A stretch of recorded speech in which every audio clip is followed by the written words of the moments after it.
Attachez vos tuques, parce que si vous lisez ce livre-là, 4 méchants vont débarquer chez vous. Il s'intitule Les méchants de Aaron Blabé et c'est l'épisode 1. C'est en fait l'histoire de Monsieur Loup qui décide un beau jour que lui a envie de devenir un héros. Et il va embarquer avec lui 3 autres méchants, Monsieur Requin, Monsieur Serpent et Monsieur Piranha. Monsieur Loup va leur donner une mission, celle de sauver 200 chiens retenus prisonniers dans une fourrière. Ce qui est intéressant avec ce livre-là, c'est qu'en fait, c'est un roman graphique. En tout cas, ça se rapproche du roman graphique. On est toujours avec des illustrations. Il y a quand même assez peu de texte. Il y a beaucoup de pages, mais ça nous prend environ une vingtaine de minutes à le lire avec nos enfants. Moi, mon fils, il a adoré et on rit vraiment du début jusqu'à la fin. Entre autres, vous avez un petit moment où, parce que Monsieur Serpent, en fait, adore manger les poissons, dont Monsieur Piranha, et il essaie toujours de le manger au fil de l'histoire. Et là, vous avez ici Monsieur Loup qui va faire sortir le piranha de l'intérieur du serpent. Les personnages que vont rencontrer nos 4 méchants, dont les chiens enfermés à la fourrière, vont tous avoir peur d'eux parce qu'habituellement, bien, ce sont des méchants. Avec ce livre-là, c'est vraiment de l'humour pur et dur et on attend impatiemment le tome 2 où nos 4 amis vont encore se donner une mission, celle de sauver 10 000 poulets enfermés dans le poulailler le plus technologique qui existe.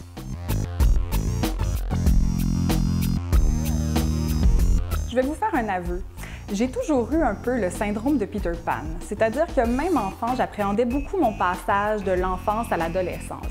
Et c'est ce sujet-là qu'a décidé de traiter Élise Gravel dans son roman Jessie Elliott a peur de son ombre aux éditions Scolastiques. On retrouve le personnage principal durant son été entre la 6e année et le secondaire. Et pour elle, les adolescents, c'est des êtres qu'elle ne comprend pas, ils lui font peur. D'ailleurs, elle explique dans des listes comment elle ne sera jamais cool.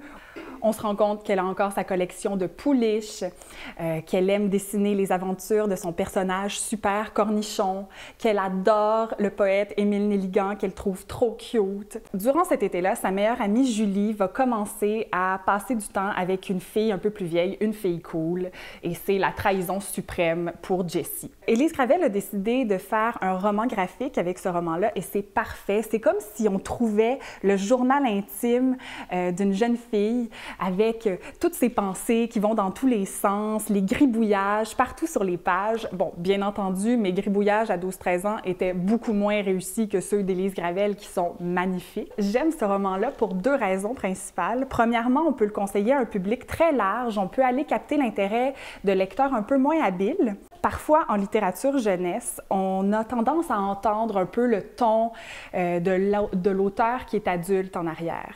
Mais Élise Gravel a vraiment su capter l'essence même de la préadolescence avec un humour à se tordre de rire. J'ai vraiment eu des éclats de rire à haute voix à la lecture et c'est rare que ça m'arrive. Avec un personnage un peu mélodramatique qui m'a fait rappeler quelqu'un que je connais. C'est un roman, quand on le finit, où on se sent un peu moins seul dans nos craintes. Et de se sentir moins seul, ben, c'est assez réconfortant.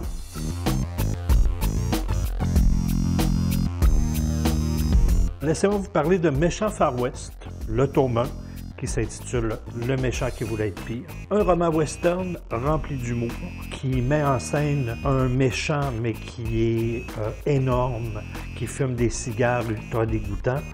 C'est sa force. C'est un méchant qui n'utilise pas les armes, il utilise son haleine fétide et ses dents carriées parce que lui n'utilise pas de revolver. Il va voler des tartes qui traînent, des boissons gazeuses aux enfants dans les écoles. Donc, c'est un maniaque de junk food, c'est un maniaque de cochonnerie. C'est là-dessus qu'il va terroriser une petite ville qui s'appelle Blancheville, qui est reconnue pour sa propreté.